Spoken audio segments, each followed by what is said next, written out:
Thank you, team.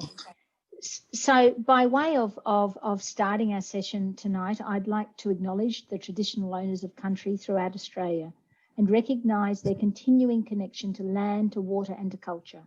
We pay our respects to their elders, past, present and emerging. We recognise those whose ongoing efforts to protect and promote Aboriginal and Torres Strait Islander cultures will leave a lasting legacy for future elders and their leaders. As I said before, my name is Margaret Carter and I'm absolutely thrilled to be facilitating this session tonight. You'll find I'm going to be talking a lot. There's a lot of information to go through, and that's why our course advisors are partnering with us. But I understand from the team that on the platform tonight, we've got a number of you who've already enrolled in one of the counselling courses, and we've also got some of you who are deliberating and wanting a little bit more information. So my purpose tonight is to go through the different counselling courses, to give information so that you're wiser at the end of the session. So you walk away in an hour or a little bit over an hour's time and you're more informed. If you've got specific questions, do make sure to ask them either of the course advisor or myself at the end of the session. And it might be a question that you've got we'll take offline, or it might be a question that we're able to answer that everybody else is keen to listen and learn from. So how I'd like to begin is just to give you a tiny bit of background about myself. I have worked in the counselling field, in the counselling profession for several decades. My training was a teacher. I worked as a school guidance counsellor. I've worked in private practice here and through Australasia. I've also worked at James Cook University in Singapore. I led the counselling program, moved to Australia to Townsville and worked there with the career development and the Masters of Counselling and the Masters of Education program, and joined the Australian College of Applied Psychology in January in 2019, and absolutely thrilled to be here. And what excites me is within our college, we're one of the oldest counsellor education educators in Australia. So we've got really great legacy, but we also have a variety of courses, and you have the opportunity to link with students and with educators. You might be based in Melbourne, for example, but if you happen to be in a class that might be an online or a blended class, you might have people from the Northern Territory or Tasmania, from Adelaide, even the suburb next door to where you're living. So what's really exciting is the vibrancy of the student cohort, and we pride ourselves on genuine diversity. We have a number of students who first in family studying in the area of counselling. Some it's a career change, some it's something that you've just dreamed of and imagined and aspired to, and here you are, which is absolutely beautiful. So what you see here is just a vision statement. For us in the counselling discipline, we have a vision, the direction of where we're heading, and we also have a mission statement. And this really is our touchstone for us. It's what we go to when we are looking at what you're learning in terms of the content, when we're looking at the placement opportunities, when we're looking at volunteer opportunities for yourselves. And today I've just come out of a 4-hour meeting with all of the academics across the nation in terms of validating students' results. And so we really aspire to having a highly skilled professional counsellors, and we have an intentional focus on mental health and wellness. And we also, in our undergraduate program, are very strong in the area of trauma and trauma-informed counselling. And in the postgraduate program, I'll talk to you a little bit more as we go through. We are strong in that space, but we're getting a lot stronger because we're heading for accreditation. I'll talk about that, what that means for you. But we really have very high standards of our students. And for myself, for example, I've come into the field to make a difference to the future generation. When I was working as a counsellor, I often found that clients would come to me and I might be the 6th or 7th counsellor. And so many people had closed their doors and given up on these clients. And it's a matter of what worried me was the training. How are we training our future counsellors? Are we actually training them so it's an applied, they're learning about theory, but they're learning about practice?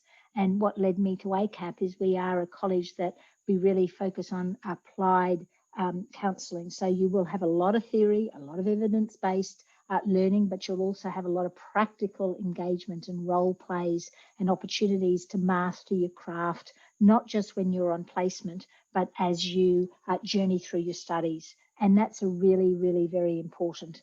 And you'll have opportunities depending on where you're located to have join a number of different groups that might be separate from your class group, where you can practice the skills of counselling. And in counselling, we refer to the skills of listening and empathy and questioning. That's what we refer to as micro skills.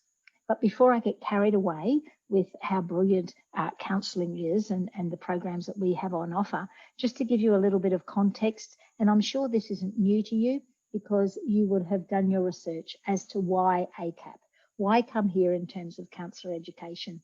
And so, as I said before, one of the exciting things is we have a long legacy. We have a very good reputation. Our students who are out on placement often find that they get jobs from that placement. We're not a new kid on the block. We've been here for a long time. We've got programs that are accredited, and I'll talk about that a little bit later. And that's critical for yourselves, because whilst today we're talking about your starting, you're going to be graduating not that far down the track, and you want to graduate with a program that's recognised. At this point in time, we have counselling. We're the biggest discipline within the college. We partner with, we've got criminology, we've got psychology, and we've got social work. Some of you on the platform tonight might be enrolled in one of our graduate certificates where we've got criminology and counselling together. Some of you might be enrolled in a dual qualification, the psychological sciences and counselling. But the majority of you, I think, are probably enrolled in our purest degrees, in our pure degree in the Bachelor of Counselling, the Graduate Diploma of Counselling, the Diploma of Counselling Skills, and the Masters of Counselling and Psychotherapy. I'm really proud to be associated with a college where we've got over 13,000 graduates, and that's really exciting. So, you know, we haven't got 2 or 3 graduates. We've got, as I said before, we've got a good long track record. Just for your own information, for those of you who are interested, we also have a good reputation from our students in terms of, this is the Australian Government Student Experience Survey. We're not part of this. This is something that it's called the QUILT survey, and it's available on their website where you can go in and have a look and what does it say about ACAP. But what's really exciting is we are above average when you look at skill development, when you look at the support we're able to offer our students, the resources that we continue to try to get one step better. There are a number of things that we're continuing to develop. We're an innovative college, so I'll talk shortly about some of the types of assessment, and they might be very different from what you're used to, but that's intentional because we've spoken to the field as to what types of assessment they want their graduates to have when you're starting out into the careers. And so I'll talk about that a little bit further down the track. And that the experience, their education experience, is a higher result than average. So it's nice that you're associated with a college that really does have a strong experience from students, from alumni, which is really important. When I talked about accreditation before, just so you know, one of the things I encourage you to do after tonight, if you haven't done it, is go browsing on the websites of the accreditation bodies. Make the Australian Counselling Association your friend. Type in the Australian Counselling Association and you'll see lots of information about counselling. You'll see research related to counselling. You'll look at the different rebate systems that if you're registered with the Australian Counselling Association, you will have access to. You'll have a look at all the courses that are accredited with the Australian Counselling Association. So go and have a look. And that's one area where they'll also have information about jobs, because one of the things that's really important is you're studying in counselling and you do actually want to graduate into a job. So there's lots of information there. Make yourself a friend of PACFA, PACFA, the Psychotherapy Counselling Federation of Australia. That's also a very important and pivotal body here in Australia. So our programs, many of our programs are accredited by PACFA and about ACA. But also we've got in our undergraduate program, we've got 4 units. One of them is a placement unit, which actually enables you to start the journey of becoming an accredited coach with the International Coach Federation. So you study all of your counselling units, bar 4. And those 4 units that you study are specific to coaching. And so that happens in your 2nd and your 3rd year. So students might be interested in doing that. And this year, for the first time, we are starting the Graduate Certificate Career Development Practice. And it has 4 units, and it is accredited under, it's not accredited, it is endorsed by the Career Industry Council of Australia. It's a really important endorsement. So for us, we're proud to be accredited all our degrees. Now, with accreditation, it means you're enrolling in a college where the courses are going to be continually reviewed and updated so that they're current. So one of the things that we did at the beginning of last year is we went for accreditation with our bachelor's course, and we introduced units such as neuroscience and trauma-informed counselling, some units that were never there before, because we know as graduates, that's the field that you need to be grounded in. We introduced and we updated our mental health and wellness. We introduced 2 units which are about mental health and wellness, 2 units about trauma-informed counselling, 1 unit about professional reflection and self-care. So what you find is when you join us, every probably 3 years, we will be going refreshing our courses to make sure that we don't belong to a bygone era, but we are current. In fact, we aspire to be state of the art. And our undergraduate program was recognised as a 22nd century program, which is quite exciting. And our postgraduate programs will go for accreditation this year. And I'll talk a little bit further about those, because you'll start the current program and middle of the year towards the end of the year, you'll simply have a few more units on offer that you wouldn't have had at today when you're starting in trimester 1. 3 intakes a year. I hope many of you are joining us on February the 8th. And if you are, take advantage of the orientation week, which is the week before. We have the most remarkable student support service, and they have got webinars. So if you're working, you can listen to a recording. If you have some time, you can join different webinars. And they've got a range of webinars, not just in orientation week, but for the first 3 or 4 weeks of the trimester. And it really is, if many of you have, it's been a long time since you've studied in higher education, or it's your first time in higher education, make the student learning support team your friend. And our course advisors on the call can actually put in the link of where you can find that information on the website. So they will offer a lot in the orientation week. So take advantage, really see the support that's available, and don't just access the support if you're struggling, access the support and be proactive. Really, really important.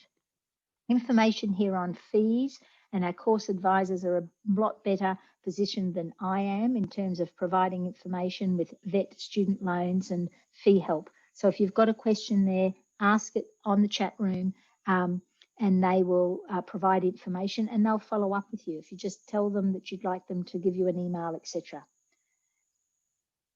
So in terms of, this is what I've just talked about, the student learning support advisors, really worth in terms of if you write your first assessment piece, for example, and you just want to get feedback, you might do a draft and they'll go through it with you. If you've actually submitted something, and we have summative assessment and we have formative assessment. So formative assessment means within the first 3 weeks, this is in the undergraduate program, in the first 3 weeks, you actually have a small task that you need to complete.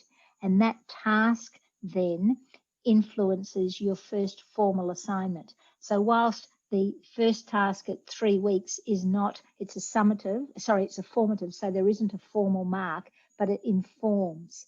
If you find you haven't done as well as you had hoped, that's an opportunity to go to the student learning support and ask them to work with you. Sometimes it's just a matter of the different types of language that we're talking about, and they work with our discipline very closely and they can support. We've also got lots of examples when we're asking for different types of assessments, and they can work with you and show you different things. Obviously not do your assessment for you, but they're a great source of a resource. So take advantage of them. We also, as a college, we're part of the Pride in Diversity Network, and we stand with the LGBTI community. We do promote inclusiveness, and so we promote inclusiveness in terms of the LGBTI community, but we look at the fact, because in counselling, you will know that every person that comes in the door has a different life experience than you have. And so you're continually working with diversity. So you'll have a particular client with their scenario at 9 o'clock, and at 10 o'clock, someone else might come through the door and they have a different lived experience. They may have a different gender from you. It might be a different spiritual background. It might be a different socioeconomic class. It might be a different ethnicity. So diversity is really our bread and butter as counsellors. And we have worked hard to provide case scenarios for you to engage with right across all of your units that expose you to diverse clients. And so when you are doing your volunteer hours or your service learning or you're doing your placement hours, you really are more skilled than you will be on the 8th of February when you start your course in terms of understanding diversity, also understanding perhaps some blind spots that you might have in terms of different value systems. One of the beautiful things about training as a counsellor, you engage in a lot of self-reflection so that you're able to reflect on the moment and in the moment and work with your client. So that's really important. So we've got the three trimesters. Now you'll find that in week 7, you don't have any classes. You actually have a break. And many of the students, you will have all submitted your first assessment by then. In our discipline, our first formal assessment is due in week 5 or 6. So in week 7, it really can give you a bit of a break, a bit of a breather, and then the charge for the second part of the assessment. So in most of the counselling units, your first assessment, formal assessment, is due week 5 or 6. Your second assessment is due in week 10.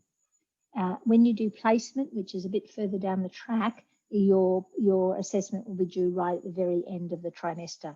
So if you're studying more than one unit, if you're studying 2 units, you may have assessments due in the same week, because we only have, in most of our units, we only have the 2 formal assessments and the 1 summative. So time management is really critical. And have a look at the assessments. You might find in one unit, your first assessment is a really heavy assessment, your second assessment is a bit lighter, might be vice versa. So really have a look at, don't just do the assessment the night before, make sure that you're able to plan your time, which is really very, very important. Just here, it's important, and I'm sure when you, if you have enrolled with us, you've got a bit of an understanding from talking with the team that we have 3 different approaches, 3 different deliveries. We have a delivery which is purely online, and that means that over the 13-week trimester, you have a pre-recorded lecture once a week. It's recorded, so you need to listen to the lecture, you engage with the lecture. And we also have something called a hurdle task, and that's an activity that you need to engage with that's related to the recorded lecture. And that activity then will have an element of it where you need to write a blog or upload a response on a discussion forum. And to pass an online unit, you need to ensure that you do, I think it's 12 hurdle tasks, so 1 every week. But because you're studying online, it might be that you're busy in the first week and the second week. So you might get to the first 3 weeks and do it a little bit later. At this point in time, we're asking students to actually upload all of your forums by, I think it's week 12. So you'll see the information in your unit outline. So online is pre-recorded lectures, but there's a mandatory component where you need to do, and we refer to them as hurdle tasks. You actually need to do these to be able to pass the unit. You could pass academically by your assessments, but if you haven't completed all of your hurdle tasks, you don't pass the unit. And that's part of our accreditation. You might find that you're living in a state where you can actually attend campus and your classes are every week on campus. And in most instances, we'll have a pre-recorded lecture which there is no attendance required to that. It's live stream and recorded. You can go into the campus and listen to it. It will be a national educator. But you do have a mandatory tutorial every week, and it's a 2-hour tutorial. So the on-campus gives you that opportunity where you're engaging with students. You also may be enrolled in a unit that's called a blended unit, where you've got tutorials online. Most of them will be scheduled either daytime or evening, but you'll have a mandatory 2-day workshop where you do need to come on campus. The on-campus component of your learning is critical, and the number of hours you do on campus is actually decreed by our accrediting bodies. So if you get towards the end of your study and you haven't got sufficient hours on campus, then you're not able to graduate. So the critical part of this is you actually plan your time so that you've got a combination of blended and online, or blended and on campus, etc. You can't study this course purely online because you won't meet the accreditation requirements. Obviously, with COVID-19, there's been flexibility, and we'll keep you up to date in terms of what's actually happening. But as new students, we're starting our trimester. We've got our timetable up and we're offering 3 modes. If for some reason all of a sudden the campus closes down because the government legislates that everybody needs to be in lockdown, then we've got plans afoot that we will then move the online on campus to an online. So if that happens, when that happens, we'll have processes and communication channels up and running. So last year, for example, we needed to move the entire college online in week 7 of our first trimester, and then we continued online for trimester 2, and in trimester 3, Brisbane, Perth stayed on campus, but the other campuses stayed online. So we might find one campus is open, one campus isn't. And as the chair of counselling, I communicate with the accrediting bodies to make sure whatever we're doing means it's not creating a problem for you when you finish at the end of your course in terms of the number of hours. So we'll be journeying together irrespective of the course that you're studying, and I'll keep you communicated through the student lounge, and our team will communicate with you as well, so you know exactly what's happening. You won't be in the dark, you'll be communicated with. But at this point in time, we're hoping for a start on the 8th of February where we have the delivery structures for all the students. Attendance requirements, one of the things to do when you do get access to your class space is to look at the unit outline. And don't just look at it once, it needs to become your friend. And in there, it will talk about your attendance requirements. And one of you might be studying an online unit and a blended unit. And it says that you've got 100% requirement expectation, but an 80% mandatory requirement. So this means with your discussion forums in the online area, for example, you need to do a certain number. And if you don't do that number, the consequence is you don't pass the unit. With the blended, if you miss one tutorial because of life circumstances, non-issue. If you miss 2, you actually need to do a make-up task. If you miss 3, it means you'll have a chance that you might not pass the unit, because if you miss 3 of the tutorials, there's only 6, so you've missed half of the content. And it's really hard to be able to say, yep, it's okay to pass someone in the area of counselling. They've only attended part of the class, because we're working with human beings and we're working with people's lives. So it's critical that you're grounded really well in your studies. We can't say, well, I missed that, I wasn't attending that, when we're working with a client in a crisis. So we take the attendance very seriously. And of course, if something's happened with yourself or with the family, it's about communicating with your unit coordinator so they're aware of your circumstances. And we have different processes where you could ask for special consideration, etc. So it's about being compassionate, it's about being transparent, it's about being ethical, and it's about being fair. So when you start on the 8th of February, you'll continue from our perspective, it really is about you're starting your ethical journey, your formation as a counsellor in training.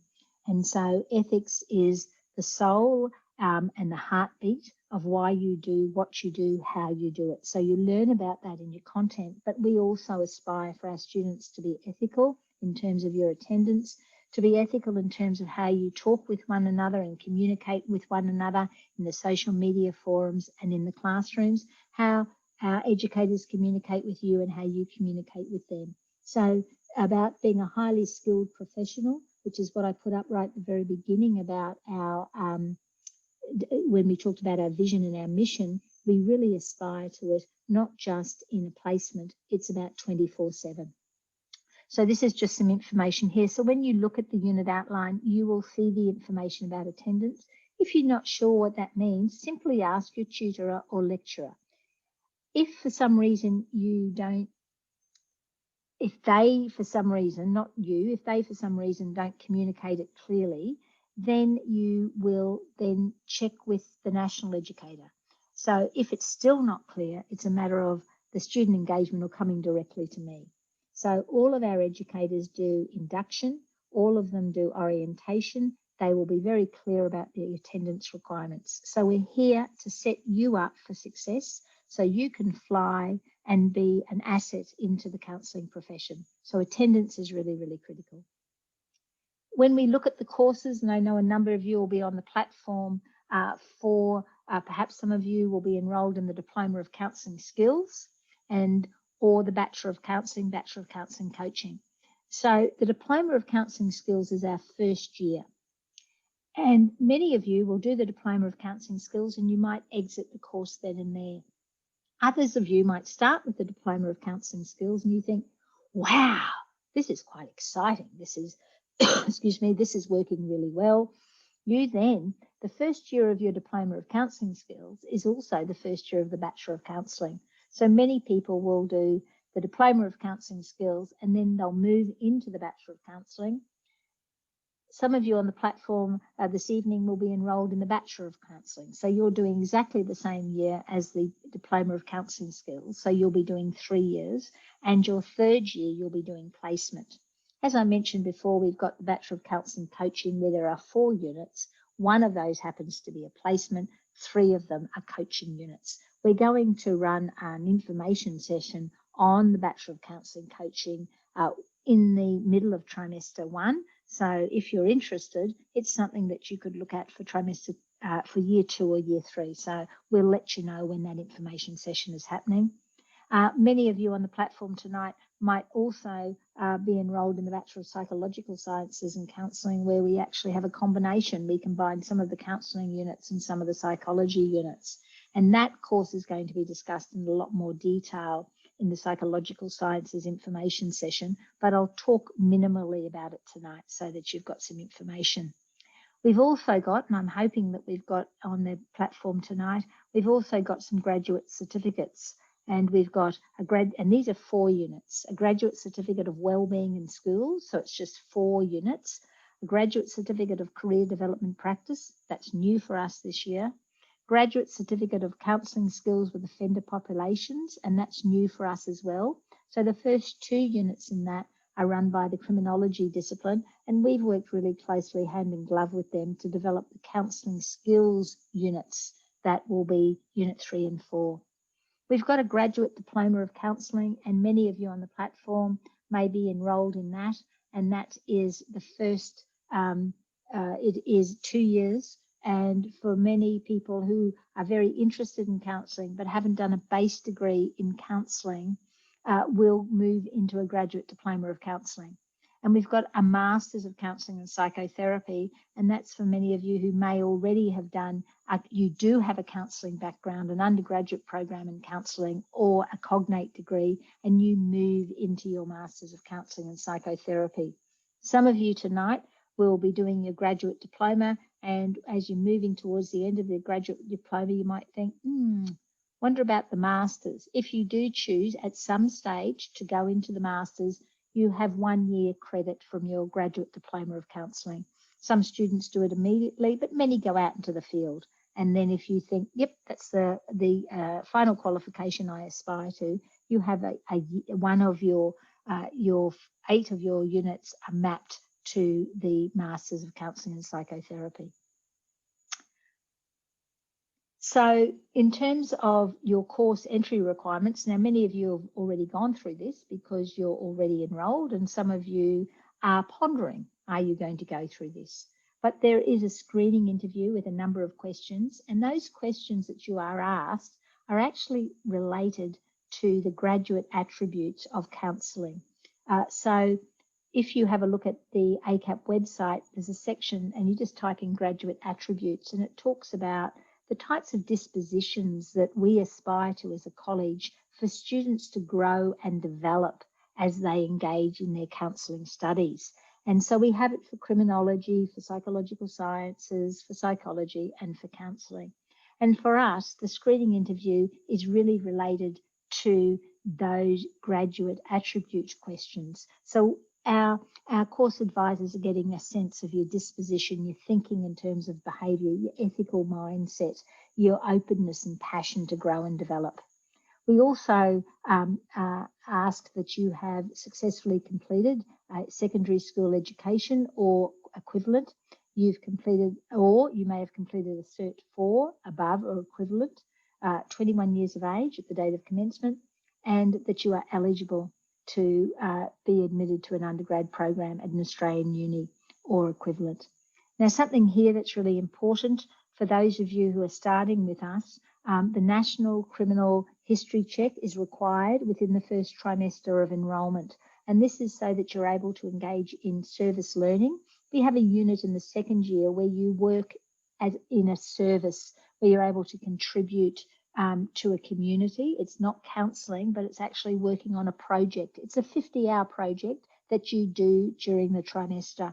And to be able to do that, it might be working with young people on the street, refugees. It might be working with unemployed individuals. It might be working with young children who have been excluded from school.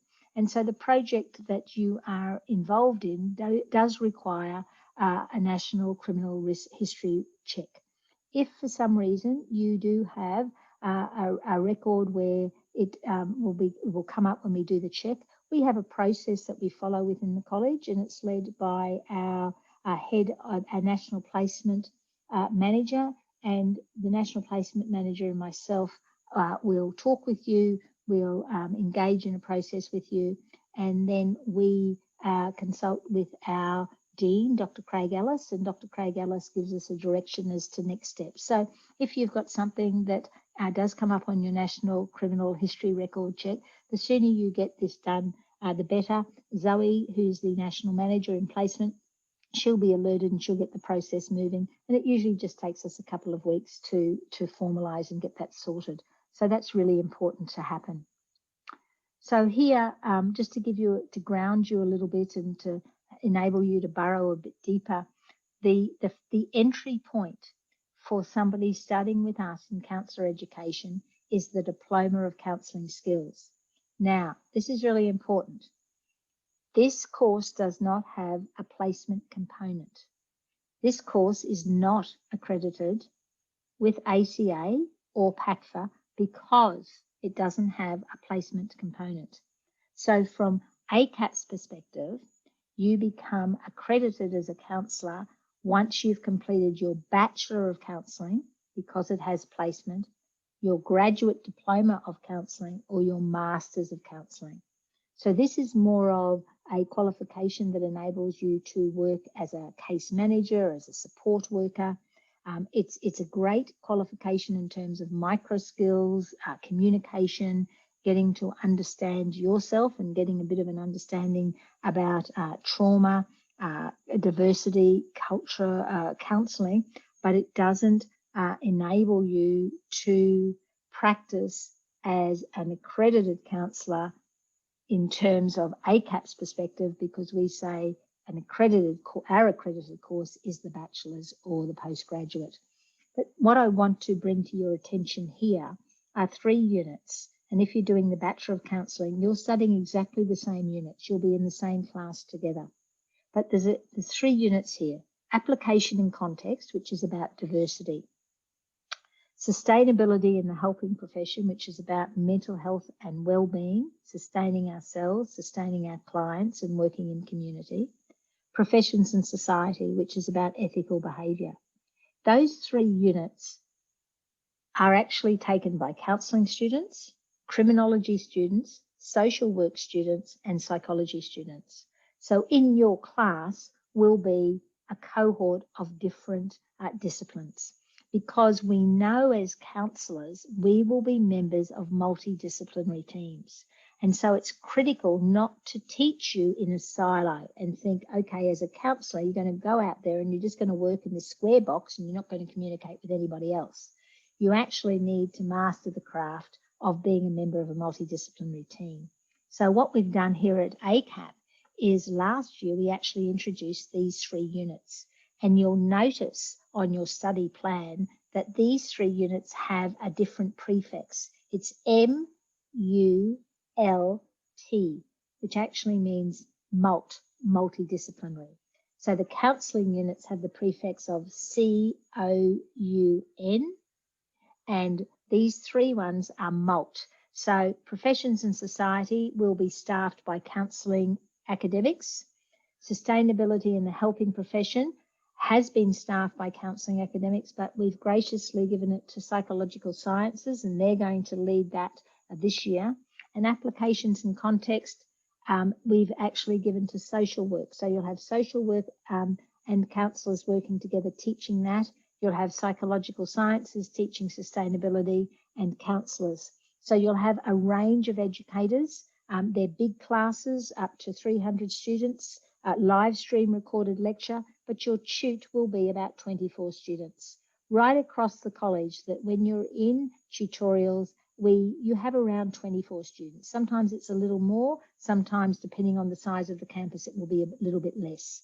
But just be aware, the exciting part is that you'll be doing 3 units, which are multidisciplinary units in your first year of your training in the undergrad. The Bachelor of Counselling is comprised of that first year, which I've just described, and 2 more years. Now, what's really important here is that there are 3 elements. So if you're enrolling and you know tonight you're enrolling or you're planning to enrol in the bachelor's, one of the things that you need to do over your course as a Bachelor of Counselling is that you need to do voluntary hours. You need to do 90 hours of volunteer work in the community. And you also need to do the unit which is called service learning, where the 50 hours are. And in your final year, you do placement. And placement is across 2 trimesters. We have a placement section, a huge one within our college. It's very rare. And we have a remarkable team that will work with you to support you in terms of helping to source placements. But also we have a number of different ticks and balances that you need to engage in before you even go out on placement. But the voluntary hours, if you know you are actually going to do the Bachelor of Counselling, my recommendation is you start your volunteer hours in your first trimester. If you do the Diploma of Counselling Skills and you're not really sure, but you decide to go into the Bachelor of Counselling in your second year, you can start your voluntary hours then. So you will need to do the 90 hours. Now, the service learning is something that happens in the second year and your placement in the third year.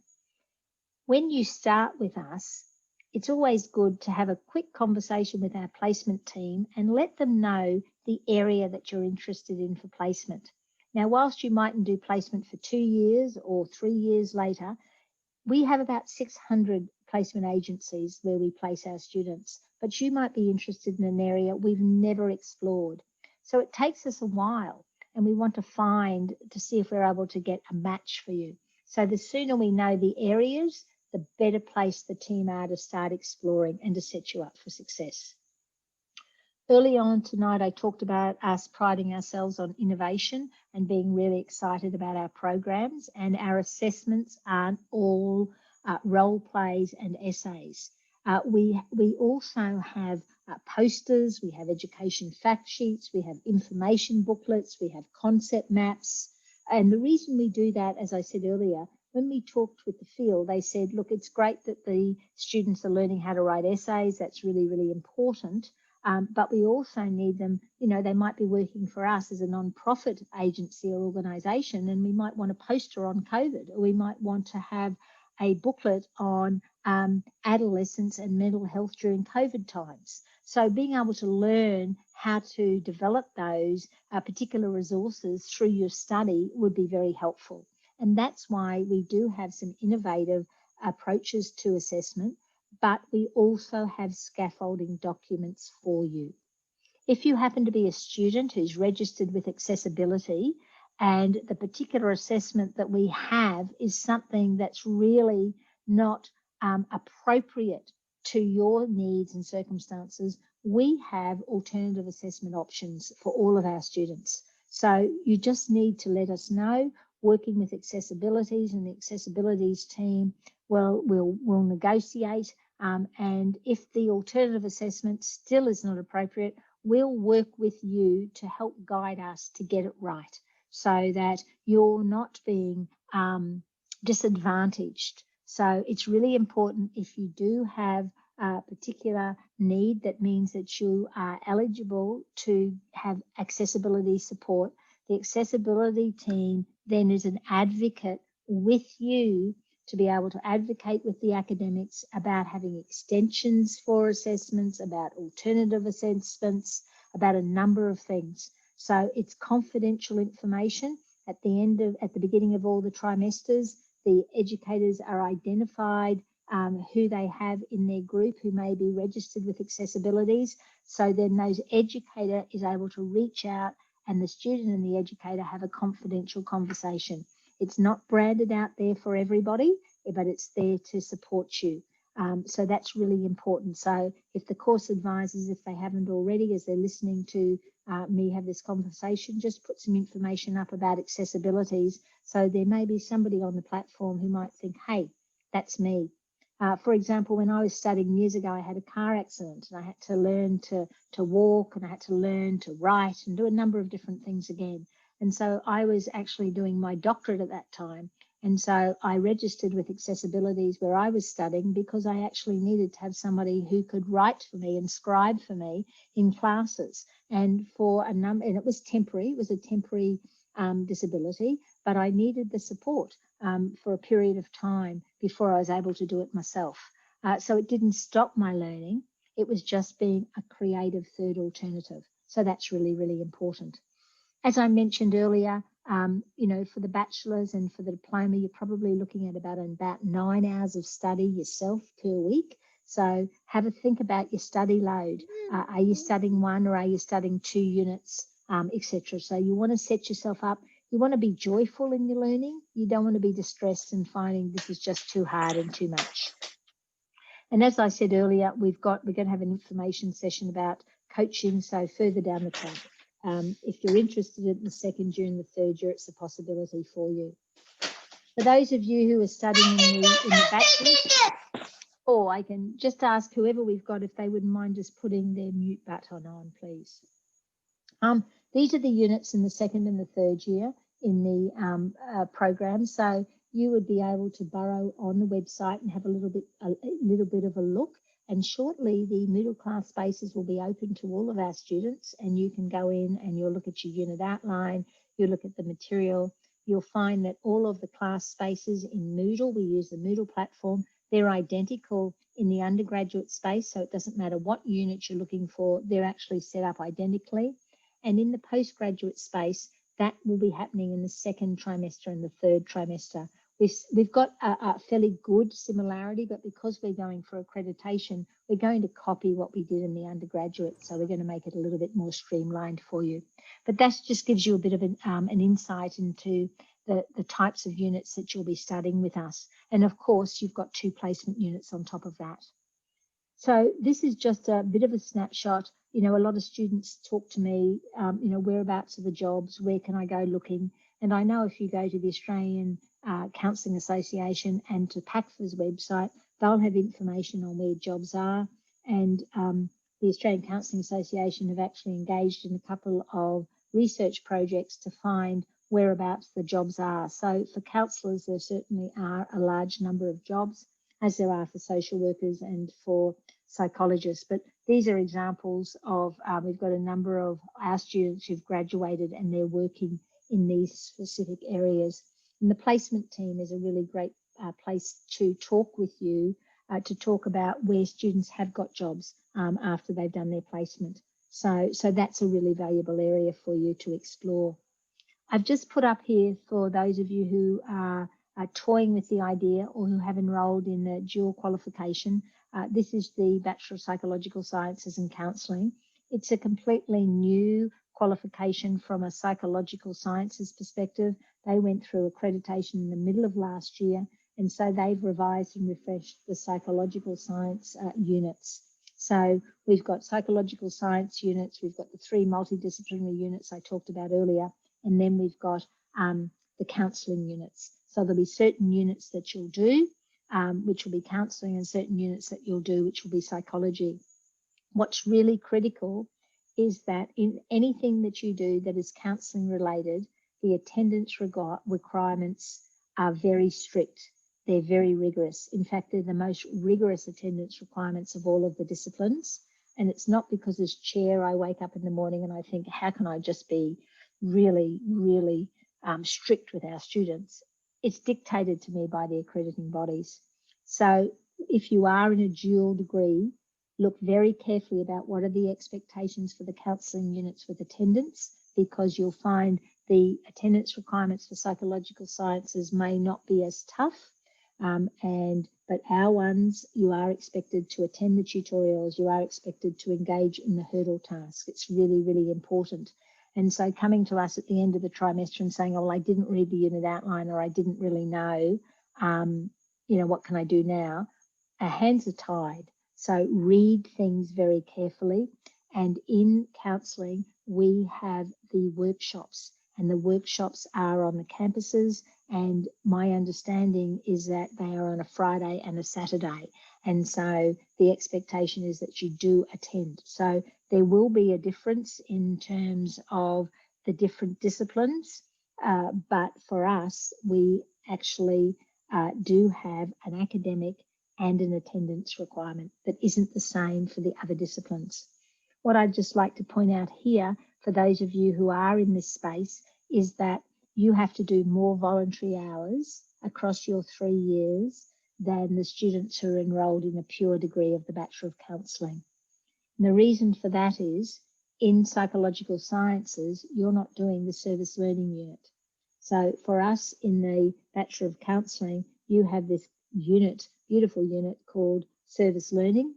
And so you do 50 hours of a project. Because there was no room in the dual degree for that unit to happen, you've got extra hours. Now, volunteering, my suggestion, as well as looking at ACA and PACFA website, is that you browse our website and look really closely and look at the information on volunteering, because the volunteering for us is set up by the placement team, and you can't just go out and say, oh, I'm volunteering here. We have to vet to make sure that you're safe and that you're insured where you're going to do your voluntary hours, and it's got to be signed off, etc. So just have a look at our website, lots of information there. Sooner you register and get that happening, and if there's a site that we haven't got there but you know about, we'll support you to the hilt as long as they're able to fit the criteria that the accrediting bodies have given us. So just look at what's expected. You've got 3 years to get it happening, but sooner you do things, probably the better. Placement here, this is what I've just been talking about. Your placement will always be in your final year, whether you're doing your Masters of Counselling, your Graduate Diploma of Counselling, or your Bachelor of Counselling. It's always in your final year. It is about being ethical. It is about being reflective. It is about marrying theory and practice. And so you learn about theories in the bachelor's. In the graduate diploma, you're starting to become more eclectic, which means you're starting to join different theories and skills together. In the master's, you're starting to learn to become more integrative, where you're actually marrying and entwining the theories.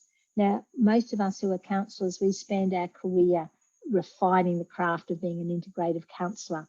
So you'll be starting on that journey at a master's. Graduate diploma, being eclectic, and with the bachelor's, you really get more of a taste of the different theories and the different skills, and you really start to ground yourself. It might be in choice theory, existential, narrative. You might have a tendency, all of you will learn to become person-centered therapists, but there might be a particular theory that really excites and ignites your passion and your interest and the client group you're going to work with. So you'll see in the bachelor's and in the postgraduate, the more complex and complicated. Graduate certificates, this is the one about schools, 4 units, and you've got to complete your bachelor or higher to come into that, and that's purely online. There's no placement whatsoever in the graduate certificate of wellbeing in schools.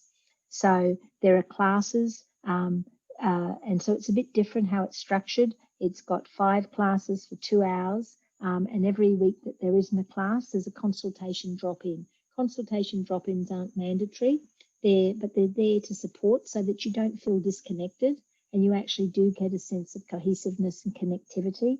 And if you're training to be a counsellor or expanding and developing your existing counselling qualification, it is really important that you do connect. This is not a qualification that you do on your own. So we actually have consultation drop-in sessions in most of our units, and that is there for you really to be at your service, to be there available for you, our academics, to talk through issues and concerns that you may have. And so if you've actually signed up to enrol in this particular qualification, you'll know what you're signing up for. This is the one we talked about. It's endorsed by the Career Development Association of Australia. It's one that is going to be online, and it's every week. So these classes are online and they're every week. And so you will have, they're not recorded.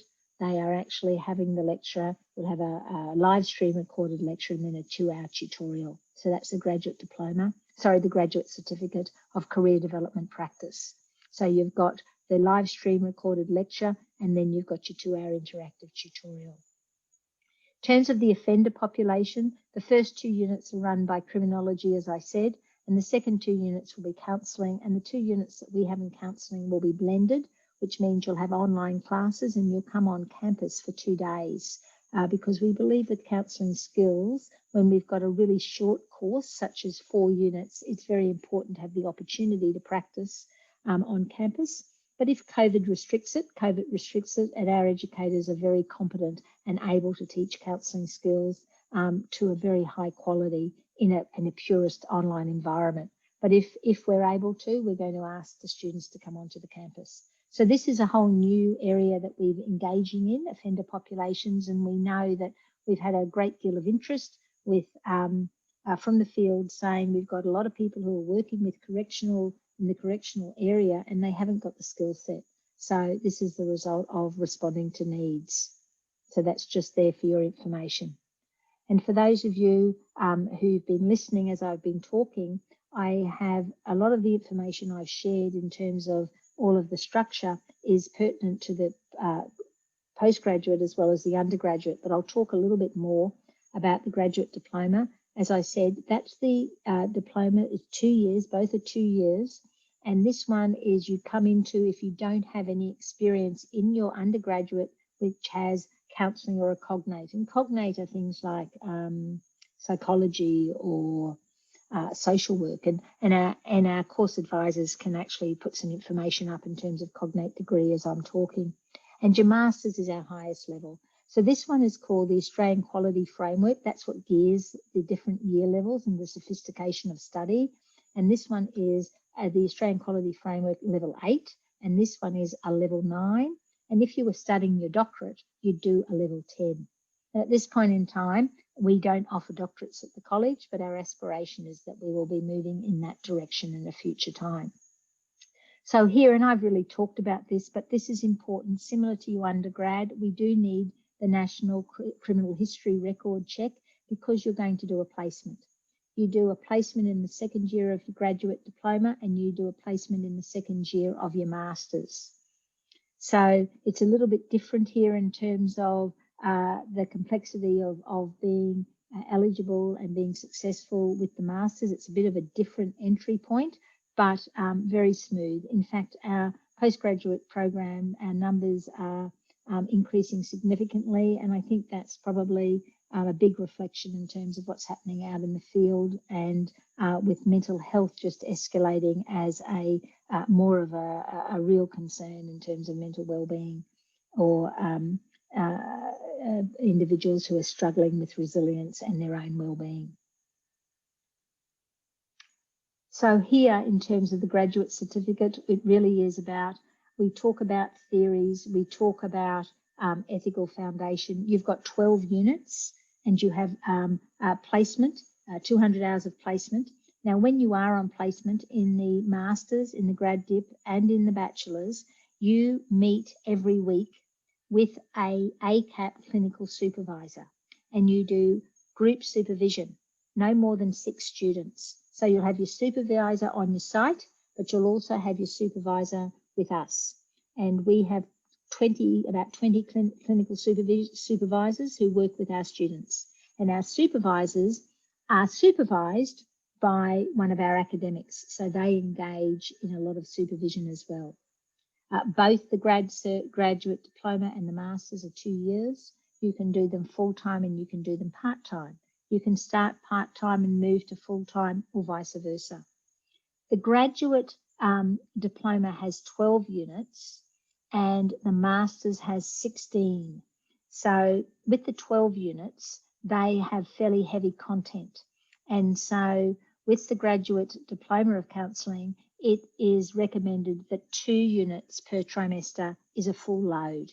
Whereas in the Masters, you've got a little bit more. You can actually do 3 units in a trimester. But in the graduate diploma, because it's completely new, you've never heard about counselling before, etc., it does have, part-time load is 1, a full-time load is 2. So the expectation is that it would be a minimum of 12 hours per week per unit with your own study. Now, this is really important for you, and no doubt all of the course advisors, and when you've rung up for enrolment, this has been explained to you already anyhow, but I can't help myself. We have the Masters of Counselling and Psychotherapy and the Graduate Diploma of Counselling are the 2 courses that are undergoing accreditation. And the accreditation documents will be sent in this week. And our plan would be to have a refresh course either in trimester 2 or trimester 3. Now, what that means is that the research units will not be on offer for students as of trimester 2. But if you happen to enroll in this trimester and you want to do the 4 research units, this would be the last opportunity. Now, you won't do them to the end of your first year and in your second year in your Masters. Those students who may start with it might think, thank goodness, I don't need to do research. You do things like neuroscience, trauma, mental health, open dialogue, creative arts therapy, narrative therapy. So we've actually have alternatives. We have in the new program, refresh program, we'll have 1 unit, which is purely research, and the other 3 units will be more practical and applied. But as students coming in now, for Tier 1, our commitment would be that you can still choose the 4 research units in your study. If that doesn't interest you, then you'll simply transition into the other course. So rest assured, you're not going to be disadvantaged. You'll actually find that in the graduate diploma, for example, the units all remain the same. We're not changing anything. We're simply refreshing content. In the Masters, we are actually adding some new units because we feel that students need to have a depth of understanding about neuroscience, because counselling is all about changing the brain, and it's about being in empathetic relationships and being able to develop ways where clients being present in the moment with the client and they're learning about behaviour change. So you can do the research units if you choose, but you can also do the alternative. You'll see here you have to have more hours in placement if you're doing the Masters, and that's a given. We'd expect that because it's the most sophisticated course that we are offering in the college. And that's what I said before. It's probably roughly about 10 hours, but truth be told, having taught the Masters for many, many years, often you may find, yep, that's minimum, but you get engrossed with what you're reading or you're learning or you're applying and you're practicing, and you might find it's a little bit more than that. But at the end of your Masters, we really are aspiring, as I said earlier tonight, to start to become more integrative, which means you're really entwining the theory and the practice a lot more than you do in the graduate diploma of counselling, and certainly a lot more than in the bachelor's. So the future plans is this trimester, I'll be having some Zoom sessions, and we'll be having lots of communication with students to let them know about the different course, when we're going to be accredited, when the new course is starting. So once the accrediting bodies let us know, we might find the new course starts in the second trimester. We might find it starts in the third trimester. So if you're in the Bachelor of Counselling, no change. If you're in the Graduate Diploma of Counselling, no change except more contemporary content. If you're in the Masters, yep, you'll have an option of pure research or looking at alternatives. But we'll keep you in the loop. It won't be a mystery to you, and it won't be a stress. It's not a new program. It's simply a refreshed program. A new program would mean we'd stop one course and we'd start the next. It's simply we're refreshing and we're updating. So there are many areas our students work in, and these are just a couple of examples. And I think after COVID, going through COVID-19, I was heartened to hear in our grade validation meeting today, we have over 120 students who did their placement during COVID-19. 120 of them successfully finished their placements, and there's a lot more services that they've worked in than here. And so, don't be perturbed that with COVID-19 happening, that you might not get a placement or you might not get service learning. Every student that was in service learning bar one has finished service learning. So they've done a 50-hour project, and that one student, we're just waiting on a report. And all of our students who engaged in volunteering have been accumulating their hours. So everything that we've got in terms of practical and application, our students through the tough time of 2020 were able to meet their hours. So that's really, really important. These are some examples where our students are actually working, ACAP students, and there'll be many more, but these were some that we've put up here just to give you an indication that this is an incredibly important course, an important profession, obviously, but there are jobs at the end of your qualification, which is exactly what you want. So, but I encourage you to look at both of the websites tonight as well, or tomorrow. So I know the course advisors will be thrilled, because I see that I've gone over time a little bit. They'll be thrilled that I've actually got to this page. And many of you on the platform might be thinking, God, she's been talking a long time. I'm wanting to ask a question as well. And I just need to get through this. Then I'm yours. I'm here for as long as need be to answer your questions. But this is the process for those of you who have not applied and you're thinking that you intend to apply. The process is here. The application form.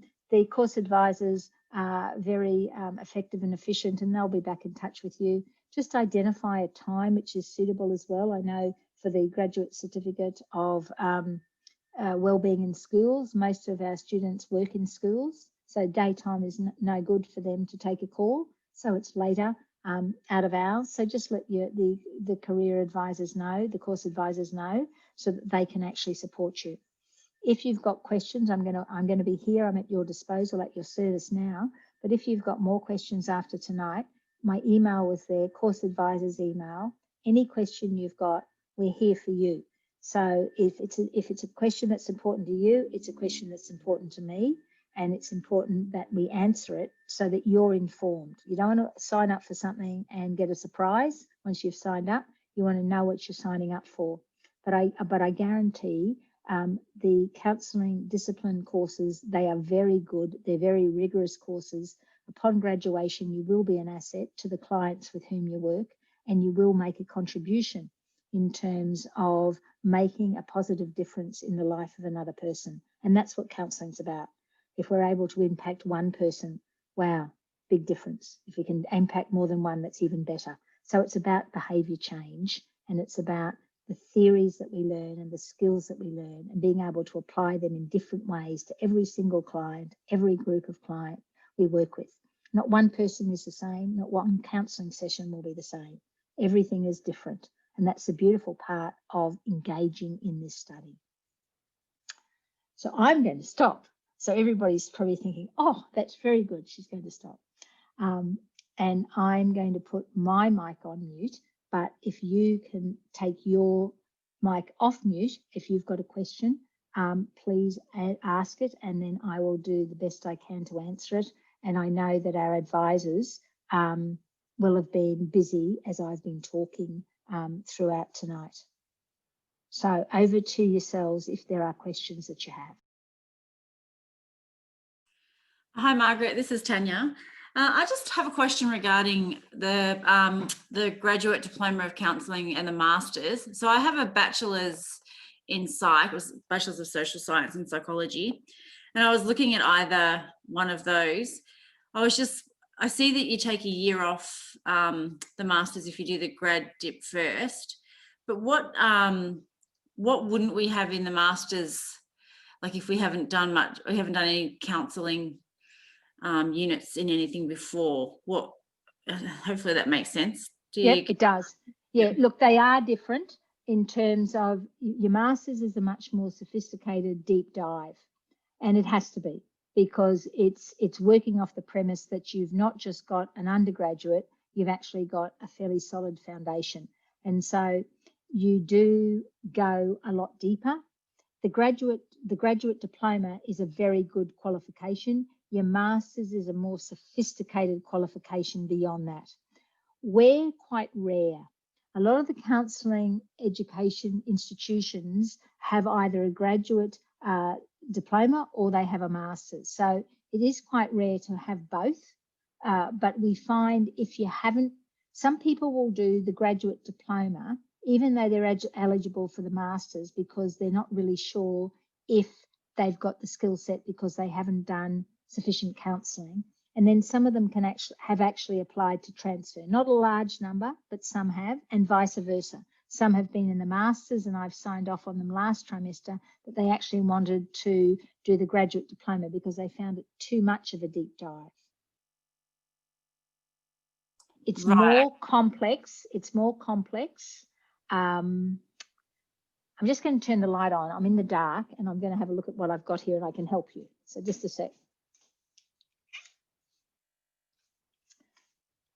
So in terms of, you've got more of a variety in the masters, and that's because we're working off the premise that if you do, if someone happened to do 2 years in a grad dip, they got advanced standing, then you have to go another level above.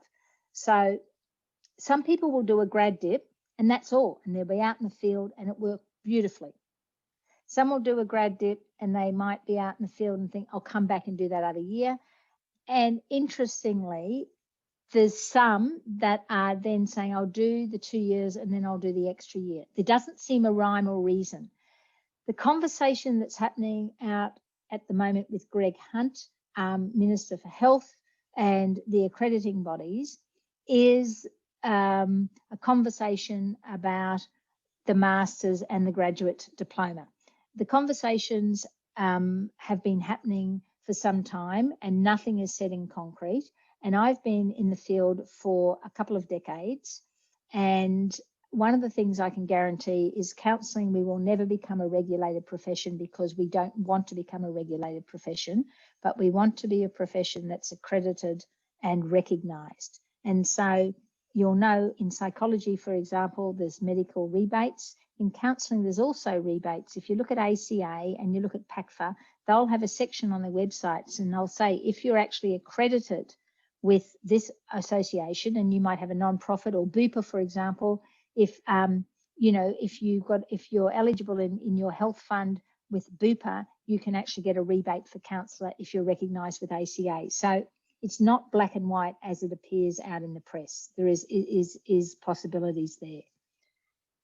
You'll learn more. I'm actually having a look here. At the moment, yep, sure, there's the 4 research units you wouldn't have. But with the new course, you'll learn things like we're doing open dialogue, which is a really edgy counselling approach. It's been around for decades. It's really very well recognised in Europe. It's got a strong following in Sydney and Melbourne, and there's a couple of us who have trained in it. It's the next level beyond family therapy, where you actually work with individuals, often with families, but there are 2 of you counselling. So we're actually introducing you in the Masters to really innovative ways of counselling, because this is the future. This is the profession you're going to be working in. We also have neuroscience as a pure qualification in the Masters. We've got it in the Bachelor's. We've embedded it in the graduate diploma. We've only got 12 units, so we can only do 12 things. In the Masters, you've got 16, so we've had a bit more of a luxury. We also have a unit that's purely on grief and a unit that's purely on trauma. And we've got the mental health. We've got multicultural, so you've got multicultural in the grad dip, and you'll have multicultural in the Masters, but you've got more complexity with the scenarios you're going to work with, more complexity with integrating theories. So rather than in the Masters, in the grad dip, you might look at it from person-centered or cognitive behaviour or, existential or Gestalt. In the Masters, the expectation is you've developed your craft that you'll actually be looking at it through a couple of different lenses at the same time. So, and that's why we've got we've written a rationale statement for the different courses. And as a team, we worked pretty hard to make sure that there is a distinction. And as I said earlier, integration is where you're aspiring to in the Masters, eclectic where you're aspiring to in the grad dip, and being purist is where we're aspiring to in the Bachelor's. It's a very long answer to your question, but you're going to burrow deeper. Yeah, no, I think that explains it well. Thank you very much. Thank you, Tanya. How ready will you be for a job after finishing graduate diploma in counselling? I missed the first part. What did you say? The first. I was planning to do graduate diploma in counselling. Beautiful. Yep. Because my bachelors are totally different. So once I complete this course, are job seekers really looking for a graduate diploma person? Look, you're certainly going to be employed. Certainly. Now, that's what I said. At the moment, I don't have a crystal ball, because 6 months ago, we didn't have the accrediting bodies joining in a conversation about whether you get a Master's, whether you get a graduate diploma. But about 6 months ago, one of the accrediting bodies started to buy into that conversation. So it's of great interest to many of us to see what's actually happening here. But there are definitely positions, and 2 places I suggest you look. One is go to both the Australian Counselling Association and the PACFA website. And the second thing is make contact with the Australian Counselling Association. There's a fellow called Elliot Ainsley, Ainsley. He is the industry officer for the Australian Counselling Association, and he will talk to you about where are the jobs with bachelors, where are the jobs with graduate diploma, where are the jobs with masters. Now, he doesn't have a vested interest in you doing any courses, but he has a vested interest in raising the profile of the profession. So talk with him. The other thing to consider is we find for many of the students, I get them to go on to a website called Ethical Jobs, and it's in every state. Now, if you have a look there, they also are advertising for counsellors in mental health, counsellors in schools, counsellors. They look for social workers, they look for psychologists, but have a look at what's the qualification they're looking for. So one of the in terms of, you will certainly get a job. The Masters is another level. So you might find you're out there for 6 or 7 years and you think, lay of the land's changing. Yep, I do need to get a Masters. You've already got, with us, you've already got the first year of it. You'll just do a second year. Or if you went somewhere else. So it's not the fact that, okay, I'm stuck here, I've always got to come back to ACAP. It's the fact I've got a really strong foundation. I'm going to get recognition of prior learning. So you've got options. But what's been interesting, and I haven't had a chance to follow up with students, and I want to. I've just been a little, like everybody, just tied up with accreditation and a few things. But what's interesting is some of our students are not going out in the field, and they're going to do that extra. Small number, but they're wanting to do their Masters. So I'm intrigued to learn what's the motivation behind it. it could be 2 students I've spoken to said they weren't secure enough to do a more sophisticated level. And others said they just wanted to see if they really liked it. Now they love it. So I can't answer, but look at those areas, because you've got to be satisfied that what you're signing up for is actually going to deliver what you want. Yeah, And I believe it will, but look beyond me, because I'm passionate and I'm biased, and because I love the profession. I love working with people who are going to dedicate themselves to make positive differences in the lives of others. But I'm also very honest and transparent. So look at those sites, see what you think. If you've still got questions, give us a ring and we'll talk. Yeah, I was just curious. I mean, I was just thinking about myself. Will I be equipped enough to practice myself? And will I be able to do justice to the profession by doing this course? Look, it's a really interesting question, and I believe you would. In terms of it's solid, it's a good qualification. It's you start the expectation. We know that we're not expecting students have had exposure, and that's why you've only got 2 units per trimester, which is a full-time load. If you were worried that you're not getting enough experience or not getting enough practice, I sometimes sit with students and they say, I want more practice, I want this and I want that. And so we've put in some different things where students can practice together and they can, do a number of different things. You'll get the most out of your study if you take full advantage of the units and the curriculum and the content. You won't get the most out of your study if you're just thinking near enough is good enough, I'll just skim through and just get a piece of paper, because you won't sustain yourself in the profession and you'll do harm to your clients because you're not there for the right reason. Thank you. Selena, Sorry, Margaret. Just found it then.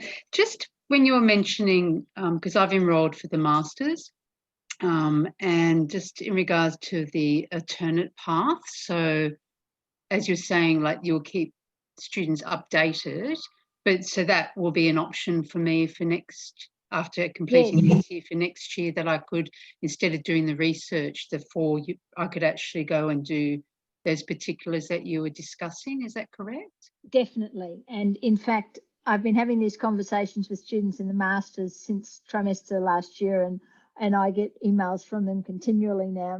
Margaret, it's been a week. You haven't updated us. Where are we at now? So I've got to know the Masters students incredibly well. In fact, I've actually taken over the coordination of it to make sure that we've got it happening how it needs to be. So I stepped up and took coordination primarily because of the changes. Yep. So our plan will be, our plan is to submit probably tomorrow.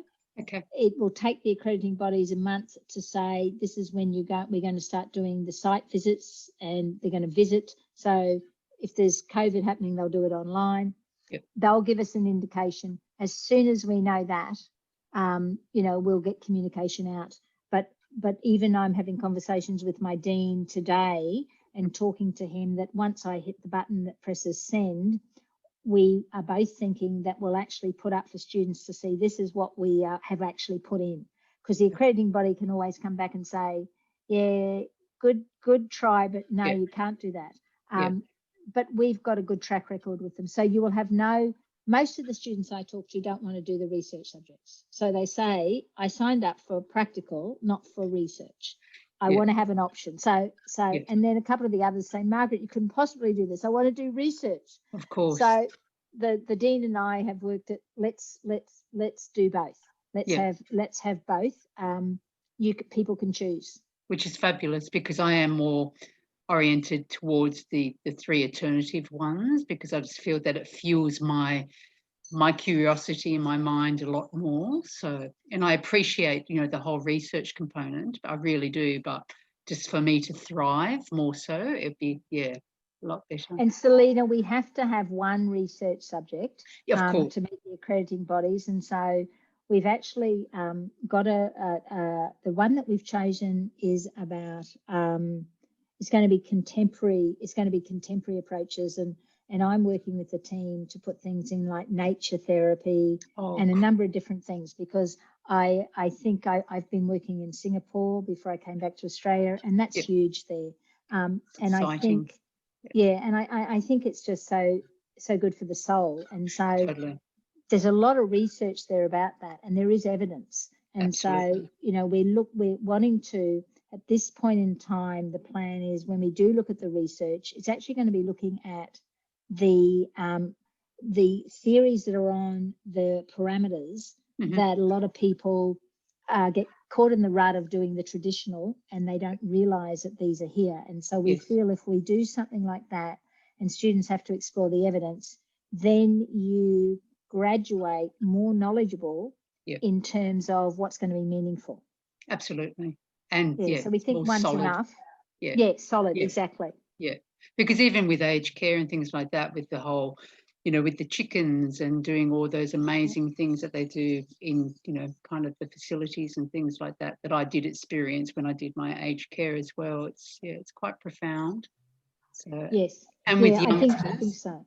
yeah, and rites of Yes. passage and things like that too, and getting out into nature and Yeah. things like that. Yeah, Yeah. it's really amazing. And just with the masters as well, when you were saying about the full-time load, so I think I was speaking with some representatives, but so I've kind of got 3 going at the Yes. moment for the first trimester, but I am a single parent as well with a 10 and an 11-year-old. So I'm just want to see how I go with that. But is it 2 units is still equated as being full-time? Yes, because it's 16 units across the 2 years. Yeah. So, you know, if you did it full time, so you can do a 3, a 3, a 2, or a 3, a 2, a 3, Yep. or you can do 2, 3, 3, 2, 3, 3. But what's really critical is by week 3, we have a Yep. census. And so Yes. you need to withdraw without, so you don't have an academic or a financial penalty. Yep. And the college is fabulous. There are all these communications that are going out, need to withdraw, and you've also got to enroll, need to withdraw. So you get a sense. And so in, you know, what we do pretty early on is you'll get a sense after the first lecture of the demands from the educators. In fact, I even met when we had the grade validation today, and in the masters, I had the masters team there, and we talked about what they're going to do to add value. And one of the things I've asked them to consider is to do even little video vignettes about assessments and things. Awesome. And one of them said, I've done 21 of them for one assessment. I said, oh, I hope you don't give it to them all in the first week. They'd all overwhelm. So, and he said, oh, they're only a minute each. I said, oh, that's okay. That's so, but really, you'll get a sense. Yeah. And the unit we've got 2 units right at the very beginning: person and practice of the therapist and philosophy and theories of counselling. And they're steep learning curves. Awesome. We've got educators in there who have worked in that space, very, very familiar. But they are tough units, but they're deliberately tough units because this is the standard of what the masters is about. Yeah. You'll have a national educator and you'll have tutors, depending on what campus you're enrolled in. It might be the same person or it might be somebody different, but they work pretty closely together. And even in your second week, if you're still thinking about it, have the conversation with your national educator or give me a buzz, send an email, we can have a talk, because you want to engage in what we talk about in counselling. We talk about proper selfishness. You want to engage yourself so that you get the joy of learning. Yes. And you really, rather than it becomes a burden and you're just going through the chapter just to read it, and you kind of think, what did I just read? What was my chapter I just did? We're trying to, it is about, you take the reins. So one of the big things is in the masters, you'll take the reins more than in the grad dip and in the bachelors. We're self-directed in each of them, but a lot more, but with guidance. So you'll find your educators are more sages on the side with you in the masters. Wonderful. So I guess the adult principal, looking at it's a more sophisticated qualification. Yeah, because just what you were mentioning before, so I actually just finished my Bachelor's of Counselling last year in November, and I just wanted to fulfill and complete by doing the masters. So I've kind Yeah. of gone straight into, Yeah. it's very exciting. I thank you for Good. your time. It's been It's a very pleasure. informative, and thank you. Thank Look you. forward to liaisoning throughout the year. Excellent. So what campus are you enrolling in? Brisbane. I live on the Sunshine Coast. Perfect. Well, I'm on Brisbane as well. So Oh, fabulous. Oh, good. Exciting. I often see the students walking down the corridors, and we have conversations and all sorts of things. So that's perfect. Thank you. Thank you, Margaret. Thanks, Selena. Hello, Margaret. It's Sharon from Adelaide here. Hello, Sharon. Sort of tapping into what Selena was talking about, the research subject. I am absolutely passionate about research. I love researching. Perfect. However, you've now dangled the carrot with some exciting new subjects coming up. So my question to you, and I don't even know if this is, you can give me a definitive answer, for someone who is kind of just pipe dreaming, you know, one day about a professional doctorate using your Masters of coursework as your base, would you be at a disadvantage not having some research subjects under your belt, or would the subjects, the alternatives, be sufficient to get you into further research as you go down the track? Okay, I'm going to answer it with my hat of I've worked in the university at James Cook University, so I'm going to answer it from their perspective, and then I'm going to go broader. So in terms of, it's a coursework masters, so it would never be considered as sufficient qualification to knock on the door for a doctorate, because it hasn't got it's not recognised with TEXA as a research masters. So it's not a master's by research, it's a master's by coursework. So to go into doctoral studies, there's several pathways. So I'm moving now away from my hat where I used to work. So it's a coursework masters. So interestingly, in the 12 months, the landscape is changing quite interestingly in the university space. And I'm not sure if it's because COVID, but they're being a lot more flexible. So I do know students who have engaged in a master's by coursework. They've done a bridging graduate certificate of research skills, which is usually 4 units, which are purist. And some of them will do that as a bridge. Some of them will do that as the first year of their education doctorate. So they've got the master's by coursework. They do an education doctorate. For example, now I don't know about Adelaide, but I can talk about Queensland. We've got university close by here, Queensland University of Technology, QUT.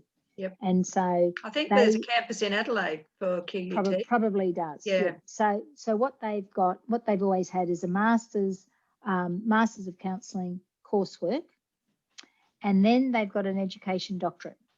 And the first year of the education doctorate is a coursework. And that coursework is when they do the theory subjects, the research design, research methodology, etc. Mm-hmm. So what you need to do so my long story short, or my short story long, is I don't believe it would disadvantage you. The key would be to look at where are you going to go knocking on the door for your education doctorate. By the way, I aspire and agree with you, it's the education doctorate that you're after as a practitioner. So you have a look, and if they say you need to have a number of points, one may be, have you published?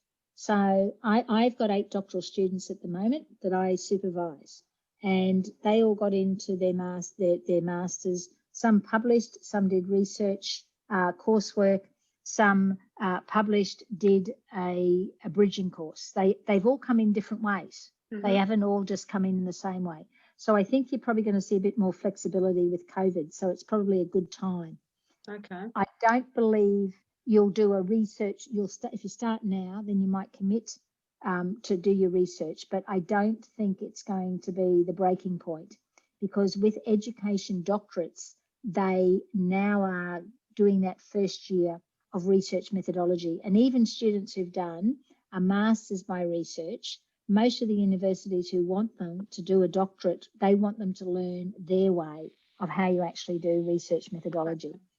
And you want to do it properly.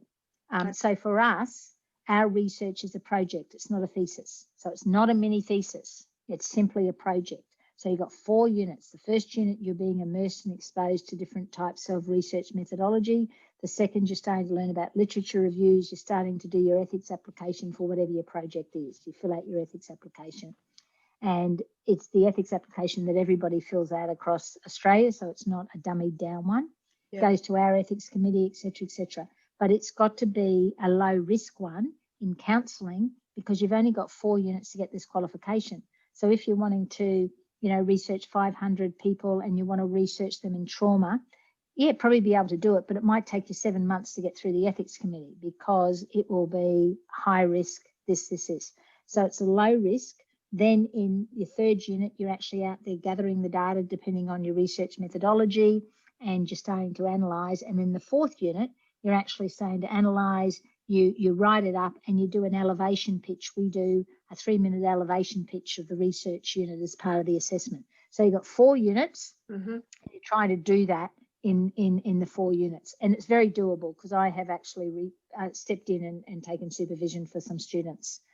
We offer group supervision. So we do supervision in the 3rd and the 4th units in the masters, and so up to groups of 12. And of course the students and the academics can link in as often as they need to, but because it's been staged, it's so it's not purist. It's not a research masters. It's a research project, but it gives you enough depth and rigor. And some students will go on and have gone on to do their doctorates, and others have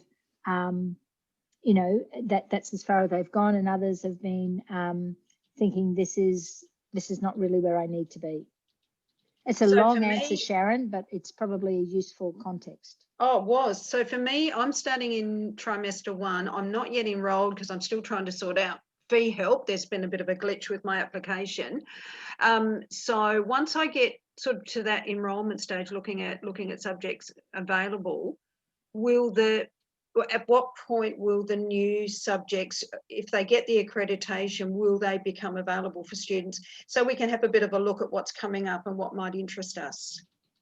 We're hoping for trimester 2, which is end of May, but I'm only putting it in tomorrow. So it depends. They all know it's coming. One accrediting body will have it well and truly done. The other, I'm not sure. So either trimester 2 or trimester 3. But we'll be able to give you insight as soon as they've done their visit. So they come and do a visit. It's usually a day. There's a huge amount of work that happens around it behind the scenes. Then they'll give us, probably a week after that, verbal approval. Yes, as soon as we get that, we can actually release. So what we will do, though, is to release the plan of what we're putting to them. But in terms of unit outlines and things, we won't release that until they give us the go-ahead. So my thinking would be, you enroll now, you and you don't need to make the decision of whether you go down one path or the next path, because your research units aren't going to come till the end of this year anyhow. They don't happen until the 3rd trimester. So you 2nd or 3rd trimester. So you've got time. Excellent. And you might even think, I'll just start with 1, and then to think, no, I'll move across. So it's really the 3rd and the 4th unit, which is the true research units. If you're in them, you're stuck in them. But if you're not in them, no problem. But you've got the luxury of time. Some of our current students are gambling. Do I do this or do I do that? And I've just suggested to them they go the safe path. And I don't have a crystal ball with accrediting bodies, but you've got, most important thing for you is to look at in Adelaide, or look wherever you're thinking of doing your ed doctorate, and then looking at, well, what are my pathways in? Excellent. And that will help you. So they're not all the same, and that's only changed recently. Well, that information was exciting, just to hear that, there's some new options coming up. I think that was a lovely surprise to get. Sharon, it's Miles. Sorry to interrupt, Margaret. Interrupt away, Miles. You mentioned that you had trouble with your student portal and your... Not the portal, with the ECAF form. Yep. Did I speak to you on... I can't remember if I spoke to you. What had happened was I had 2 attempts to put my ECAF form in. It wouldn't let me access it, but after the second failure, I started to think maybe my date of birth was incorrect. So I rang and spoke to Nick yesterday, and it turns out for some reason my date of birth was incorrect on your records, and that's why it wouldn't let me in. So it's been fixed today by the Fees and Loans Department, but I now have to get, I think I have to get a new ECAF form and resubmit with the new date of birth. Does that sound right?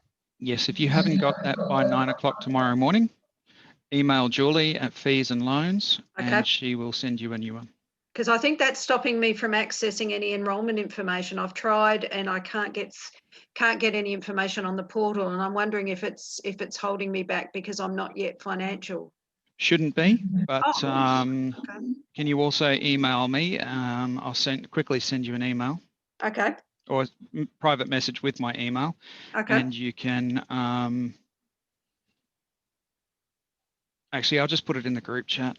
Yeah, that's cool. Yeah, I just thought maybe it was something to do with the fact that I'm not financial, because when I clicked on it, it just wouldn't let me go any further. So yeah, but thank you for that advice, Miles. That's awesome. No worries. Excellent. And thank you, Margaret, too. Pleasure. Hi, Margaret. Can you hear me? It's Laura. Can hear you beautifully, nice and clear. Hi, Margaret. Thanks so much for all the information today. I just wanted to ask you also with regards to the Masters, you mentioned there was 240 hours of practical. Could you give me a little bit more information of what that comprises of? Is it a daily thing? Does it depend on where you've been allocated? Do we get allocated or sorry, yeah, carry on. Perfect. So at this point in time, well, not at this point in time, how placement is organised, and it doesn't matter whether it's the Masters or the Bachelors or the Grad Dip, it has to go across 2 trimesters. So they're 13-week trimester, 13-week trimester, and there's a week holiday in it. So, and each student, most students will go 2 days a week. So you go 2 days a week over that trimester. And because you've actually got to see clients. So a lot of students might go for several weeks and they haven't actually seen a client. And so of the hours, 240 at this point in time, the accrediting body we're thinking is going to increase it to 260. So neither here nor there at this point in time. But that would be 80 hours where you're working directly with a client, minimum. And then the remaining hours are what we call associated hours. That will be things like case meetings, case conferences, group programs you might run, observations, PDs, a number of different things that you do as part and parcel. And notes, we learn how to write notes because note taking is a craft in the counselling arena to stay focused, connected, and look at taking notes at the same time, because notes can be subpoenaed. And you want to actually not have anything that's your own perception. You only want to have what the client has actually said, never your own interpretation as an assumption, because that creates problems. So 80 hours will be with the client. So usually what happens is you'll start, you can't start at the moment, you can't start until the week before the trimester begins, and you can't actually start with clients, but you can get a sense of the service. And then from week 1, you attend online for 99.9% of people is the small group supervision. So in trimester 1, you get 2 hours of supervision each week. And so that adds up to 24 hours. The next trimester, another 2 hours. So you've got 48 hours of supervision. So 48 hours of supervision, 80 hours of face-to-face time with the client, and the remaining hours is the associated hours.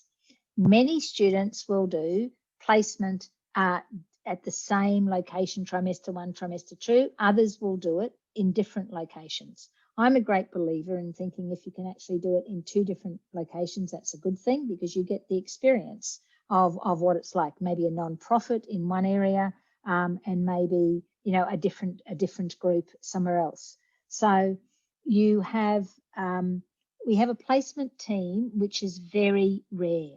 So we've got a national manager, and Zoe works, as I said, with the criminal history checks, but Zoe oversees the placement team. And so on every campus, there are placement staff, and their job is to work to support our students in terms of finding placements, making sure that placement is successful for you. Before you go on placement, you have to do a 16-hour online PD. You've actually got to attend a number of different things. If you're not very successful where placement is, they're the ones who get processes happening.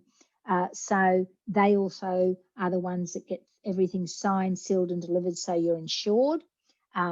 If there's concerns in terms of your placement, your ACAP clinical supervisor would be usually the first port of call, and then I'm the second port of call. What do we need to do, etc. So we've got at least 600 sites, but I was sitting in Brisbane last year, for example, and we do alumni events probably every second week. One of the beautiful things about ACAP is there's alumni and there's PD events, and you can access them all. And there was one that one of our staff members was running. She's a specialist in trauma and she works with kids. And it was broadcast across the nation, but it happened to be on the campus in Brisbane. So I popped down. It was about a 6 to 8 session. And I was sitting with a group of students, and the students were talking to me about they wanted to do their placement in a military area in defence. And they hadn't been able to find a site. And it was brilliant because I was able then to say, have you actually spoken to the placement team? If they know what you're looking for, then their task is to go exploring. We're here to see what can we do. So even that, and I've worked, where I worked in Townsville, we obviously had sites which were defence because it's an army town. So it was a matter of what can we find. So if you say, look, I'm interested in this, then we can go exploring. It might be that the placement team might say, yep, we've already got Headspace. We've already got this. I know at the moment someone asked for Headspace. Headspace is full at the moment in this particular state. So they weren't able to take people. So there might be 20 of you looking for one placement site. So you're interviewed, you have practice interviews with our team, you're interviewed with the site, and they'll make the call. And so then you might find, so the big thing is you start early enough, and the placement team, they'll send you things on a regular basis, but you have to make sure you've done your voluntary hours before you even get a look in. So that's why I say start them early if you're in the undergrad. In the postgrad, you don't have voluntary hours set in because there's just no space for it to happen. But I encourage you to start to do a few of those things because that's very good for your CV, to look at all these different things so that when you go looking for placement, when you go looking for things, I'll see Australian Counselling Association, for example, they talked with me about why have we only got placement in the third year in the bachelor's? What happens when students get to the third year and they decide, I don't actually want to do this? So we talked about let's do voluntary, let's do service learning. So students get avenues to get a sense of, is this where I want to be? And also you're exposed to 3 completely different spaces. Now in the postgrad, because you've got an undergraduate already, the assumption is if it's a counselling one, you will have been exposed. If it's not a counselling one, you would have had lived experience. So Orange Sky, for example, that's an area where I know students will volunteer and they might be working there. So in the counselling, you get, if you're not really sure where you want to graduate and where you want to be employed in, and you're just thinking you love the profession, you love the principles, you want to work in the area of mental health, you want to get exposure of actually where do I want to work, what places do I want to work? And the more students you talk with, the placement team, the more you come on board and listen to all the seminars. There's a number of seminars that we have. I'm doing one shortly. One of my areas is cyberbullying, preventing cyberbullying. And someone asked me to run something in a couple of weeks. So we've got stuff happening all the time for students, and you might find there's something that whets your appetite, and then you can follow up with that speaker, and there might be an opportunity for you as well. Or you might find what we've got doesn't whet your appetite, and we've got to start thinking together, where could we look at, what could we do? Fantastic, Margaret. It's very, that's exactly what I'm looking for is, as you say, something that you're passionate about and an area that, you know, that really pulls to you. Thanks very much. That makes a lot of Brilliant. sense. Thanks, Lara. I've got a question, Margaret. Yes. I've missed most of the session because I forgot, because it's been holidays, and I just remembered, oops, I've missed the lecture. That's all right. We've recorded it. So Miles will let you know how to get a copy of the recording, but we have recorded it. Okay, fantastic. Because I started last year, except I'm doing one subject at a time because of my baby. And I'm planning to volunteer at a neighborhood center 1 day a week when she's in daycare. What do I need to do, and what's the procedure? And my passion, because when I started studying the double degree, psychological science and counseling. But my passion is to work with women who've experienced domestic and family violence. So I've decided to change to the counseling course. Do you think I'm on the right path? Yes, I do. I think you're very much on the right path. We've just been recruiting for 21 new staff across the discipline in the last, our program, as I said at the very beginning, we're the longest program that's in counsellor education, but our program is going from strength to strength. So of the 21 people that we've applications, that, you know, jobs we've got, many of the staff that have applied to work with us have experience in the area of domestic violence. So we're looking also at upping that in our qualifications. We do have it in there definitely, but I think counselling it will fit beautifully. In terms of volunteering, what you need to do is to look on our website.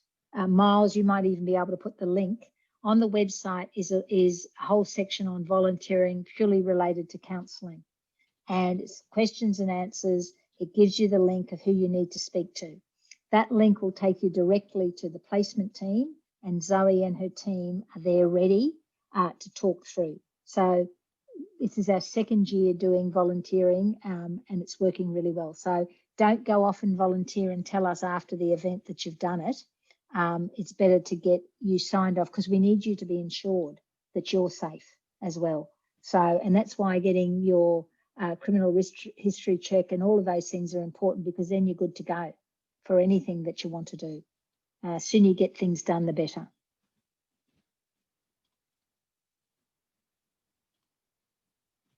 Any other questions, folks? Hi, Margaret. I'm Tanny. I'm in Coffs Harbour, so I'll be up at Brisbane as well. Perfect. Just a couple of clarifying things. So for the Masters, you said placements don't start until, was it trimester 2 or year 2? In your second year. They'll start in your second year. But you recommend to do volunteer first? In your Masters, it's not compulsory. In the Bachelors, it's compulsory. You get no choice. But I would suggest to do volunteering. I've worked as a counsellor for several decades, and I've worked in counsellor education for over 10 years. And the students that I see are best prepared for placement are ones who've actually been out and got a taste and worked in the field. And the Masters, it's a tough gig. And it needs to be a tough gig because it's the most advanced qualification for us in the field, separate to a doctorate.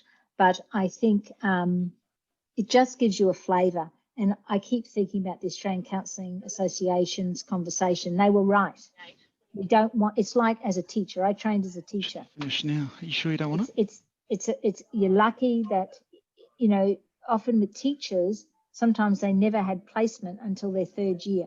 But when I went through teachers college, you had placement straight away. And then you already learnt that whether you want to do it or not. Whereas if you wait till the end, you might find this is not exactly what I want to do. So I think if life enables you to do it, I'd still go through, go and look at all the information on our site and look at everything, because we've talked about rights and everything, because one of the things we do find with some volunteering organisations, they tend to get our students, they would tend to get people to do everything, and it's not in their brief. Or because you're training for a counsellor, they might say, listen, do a bit of counselling, but don't tell them. Well, see, that's unethical. It actually sets you up in a really difficult situation if something does happen. So those type of associations we don't want to be connected with, because it's underhand, and it will create difficulties. So the ones that Zoe's involved with, and there are 1,000 of them though, you can even type in, and particularly from COVID, since COVID's happened, there's more and more opportunities, but just clear it by her, just as a safeguard for yourself. No worries. Thank you. So that's good advice. Also, my other question was, so I've signed up for the Masters, and I'm pretty excited to get going with it and everything. And I've been listening to you, and I'm actually a bit concerned that maybe I should have started with the first year of the graduate diploma. So I'm a secondary teacher. And yeah, I mean, while I counsel kids informally, I don't actually have specific training in counselling. So I don't know, do many teachers go straight into the Masters, or do they usually start at the... A number of teachers do. They go into the Masters. The biggest challenge, and it will be a challenge for you whether you do the graduate diploma or the Masters, is the mindset. As a teacher, we often may have a tendency, even though we're empathetic and we listen to students, we have a tendency sometimes to tell them how to think. Yes. And I've worked with school counsellors for about 7 years in terms of the Masters of Counselling for schools. And the biggest challenge was to be able to let go of that mindset, and you're not the expert and you can't dictate to your client. You actually need to be present in the moment, and you need to learn the theories and have the skills so the client can burrow into their own life and be able to make behaviour change in their own world to their satisfaction. So irrespective of which course, that will be your challenge more than the depth of the content for as a counsellor. So I think in terms of it's certainly a number of people will have the qualification you've got, and they'd go into the Masters. You'll know, you'll know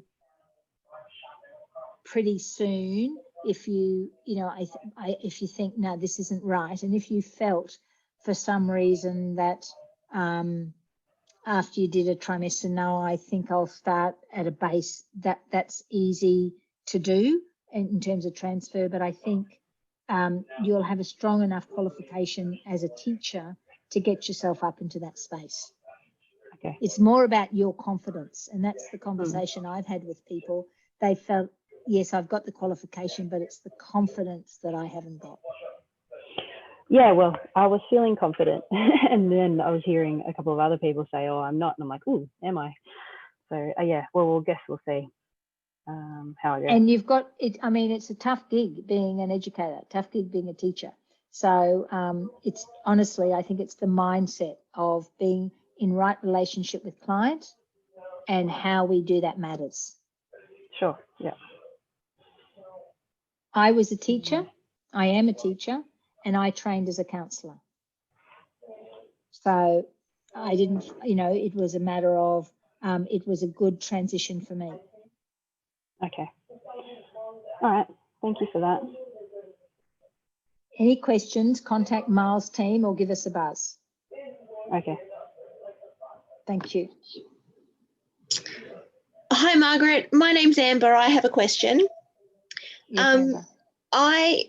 I was wondering about the seminars that you were mentioning before, in particular the cyberbullying one.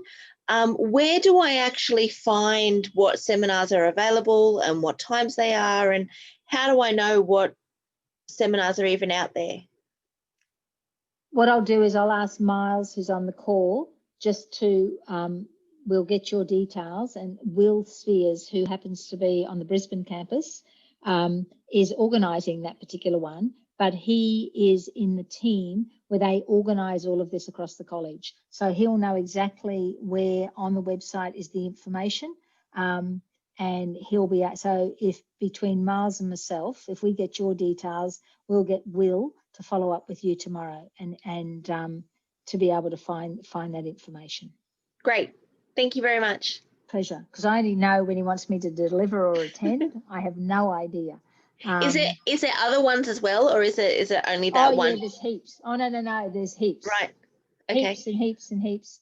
There was about 54 of them last year, I think. So there's Wow. lots and lots Okay. that they're involved in. And also we're in the process, I'm just in the process of negotiating some training, which will be a couple of days with the Domestic Violence Lifeline. We've already done the training on a couple of campuses. It was a couple of days, and we want to actually customise it. So Will is exploring a little bit of that as well. So then when that happens, depending on campuses where we've got it happening, we get that communication out to everybody, and the priority is always to our counselling students. And then we open it up to other disciplines. But usually our counselling students get in there first, and it's doesn't get terribly further than that. Okay, thank you very much. Thank you. Miles, you're on the call, aren't you? I certainly am. I just had a Thank mail you. moment there because I can only do one thing at a time. That's all right. I understand that you wanted me to talk to Will, but I actually missed what it was about. That's all right. Or I can follow up with Will for Anne, but just in terms of the PD events and how we communicate them out to students so that Okay, what I can aware. do Yeah. is actually give you Will's direct email address. Beautiful. And maybe if we put it in the chat room, anybody else who's on the call that's interested can get that information too. Yep, so I'll just put it in the chat room as for PD events. He'll be able to point you in the right direction. Thank you so much. That's great. Pleasure. Anyone else have a question? I do, but I'll leave it till everybody else is finished, and it's in regards to the course that I'm doing. Okay, certainly. I'm here. But I can actually email you, Margaret, so it's all good. No, that's fine. That's fine. It's just in regards to the career development one. Yes. I missed it before. Does that one have hurdles? No. It will have no, the only hurdle we've got is with the online, the pure online, which is the discussion forum. What it will have, and I haven't got it in front of me, but what I expect it will have will be the attendance requirements, because it is a counselling qualification. So it will be the expectation that you will attend. We encourage everybody 100%, but it will be 80% attendance. And yeah, then that won't it's be an issue. every week. Yep. It's a very exciting course. Yeah, I'm looking forward to it. Yeah. As luck would have it, my headset is just decided to start beeping at me to tell me it's going flat. So yeah, I must go, but I will put my details and the other guys' details up that were in the helping out. If you have any questions, please feel free to email us, or you can contact us on the number, which is 1800 039 139. And that will get you into the admissions team. If we can't help you, we will contact probably Margaret to let you know the answer. Otherwise, we will get the administration to help us out if we don't know it. But I used to work in student services, so if I don't know the answer, it's usually run to Margaret. Miles knows the answer for nearly everything. So, but we work well together. We happen to actually be on the same campus as well. But in terms of, you might think of other questions. So, as I said earlier, your questions are important. So do ask them. Maybe not now, but my email was up as well. So most important thing, I think, is when you're studying, and someone mentioned it before, will you feel confident to be able to go out and work in the field? And I think that volunteering, really getting used to the practice and the application, taking advantage of when we offer practice sessions, and sometimes I'll get alumni to be available to do some practice sessions, or we'll run some additional skills sessions. If life allows you to, take advantage of those. When you have your supervision and when you have your placement, really get immersed in all of that. So, be an advocate in terms of what you're looking for. So, I think it's the more you have the application and the practice, the more confidence you develop. And it's quite remarkable. Most students will say to me, the aha moment comes when they're on placement. They actually understand when they were sitting there and this and this and this. And many of them, I stay in touch with a lot of the alumni where I've worked, and that, you know, they'll often say, you know, you drilled into us about this, and this. Now often ethics. Now I can see it, and I know when I'm speaking to students or clients or whatever. So you learn a lot. Your placement is your capstone where it comes together. You don't stop learning then. You're then mastering your craft when you're out in the field, and you stay engaged. So one of the beautiful things about ACAP is not only do we have a lot of different opportunities while you're learning, but as an alumni, you can link back in to many things. So the different events and that happens because when you qualify, you want to become registered as an active member of the counselling associations. That's really critical. That's critical. And you also, and they'll offer PD, and to maintain registration with PACFA or ACA, you must do professional hours. So by coming to a number of the PDs we offer, and you can do it from home on Zoom, etc. This is upon graduation. You actually are able to accumulate those hours quite effortlessly. And you'll see a whole range. And as you grow and develop, you might want to lead some of the PD sessions and contribute. So there's we've got a number of people who are alumni who will be leading sessions as well. So there's possibilities, but you're on a journey where you are now. It's continuing that passion to learn. So it's always learning, and coming into the counselling profession at this point in time, we're becoming far more renowned as an evidence-based profession. 10 years ago, people would say, oh, there's not a lot of evidence around mindfulness and this and this and this and neuroscience. I don't think it, there was a book out about 10 years ago about, how the brain changes. And a lot of people were saying, oh, no, that doesn't impact. But now we find in counselling, we've come into our own in terms of a very strong evidence-based profession. So you're joining us at whatever level at quite an exciting time, and a complex time in society where our services and our crafts are more in need than ever.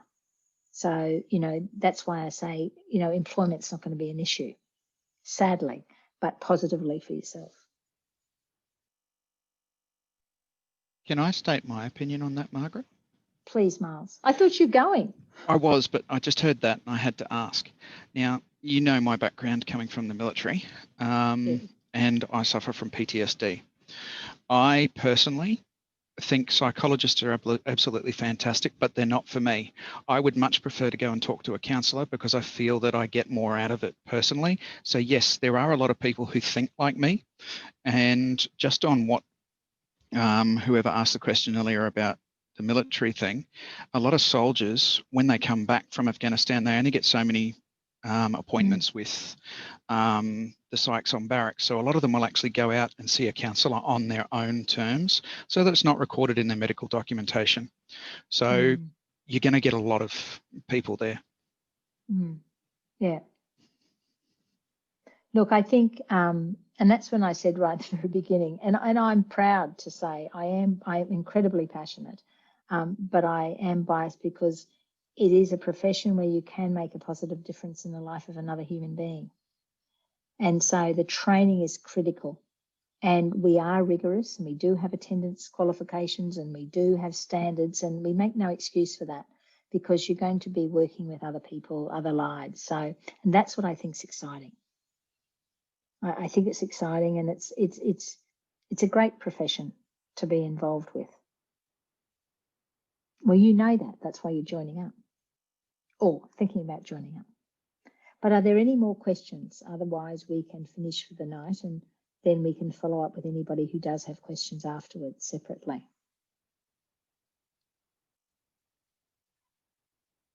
Well, it's been a real thrill. I always look forward to these sessions.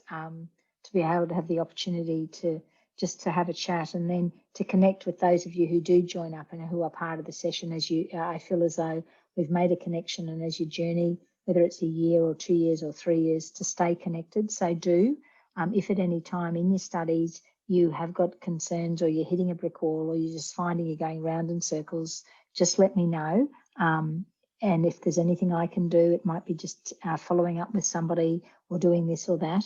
I'm there to work with you so that your journey is purposeful. So do reach out, and if you've got any questions, do follow up. So thanks for tonight. I hope it's been valuable. I've loved it, so I hope you've enjoyed it. And Miles, thanks very much. It's always great to partner with you. Thanks, Margaret, and thanks everyone for attending. Thanks, Margaret. Thanks, team. Thanks, Miles.